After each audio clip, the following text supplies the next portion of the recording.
Five ways that I found my mental health has been challenged, and also within these five ways, the things that have helped me work through my challenges with mental health. So, thank you for joining me today for the Men's Mental Health podcast.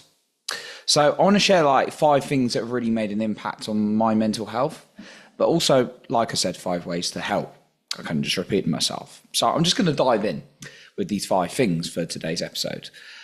The first one is the wrong nutrition, food and drink. I found that there are certain things like alcohol, and different foods and drink impact people differently, right? It's not a one size fits all, I've learned, because some people can have alcohol and not have hangovers, some people don't feel negative, and then some people feel dreadful. It mix, right? And that's for all food and drink. You know, there's some generic foods like blueberries and apple where I find it highly unlikely that someone would feel bad after them, you know, the healthy foods and stuff. But anyway, here are the five things I want to share with you.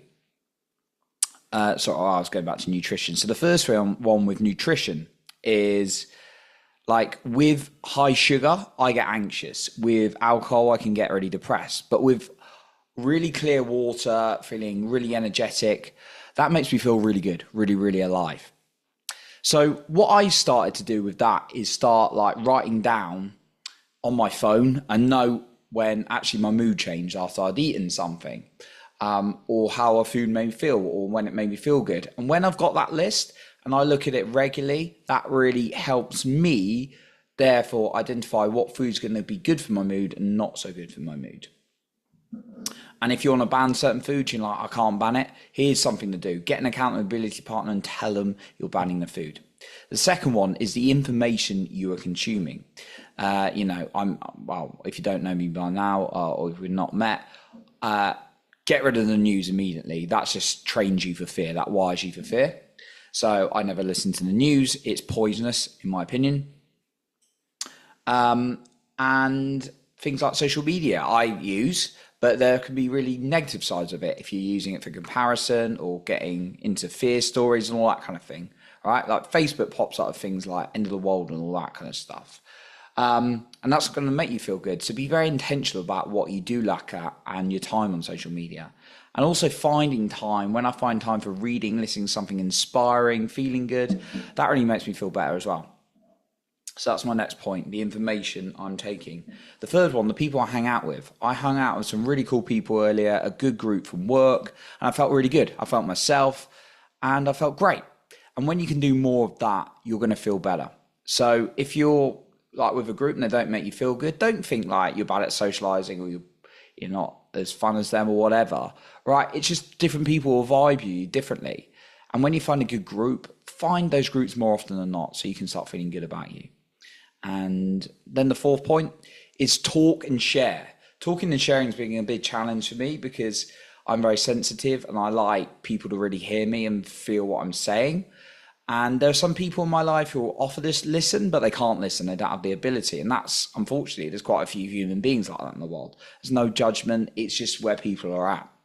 There's obviously people who would maybe like share your secrets and stuff like that, but obviously you would stay away from them. But some people are well-intentioned and you can trust them. They're not going to share stuff, but they can't hold the capacity to listen to you.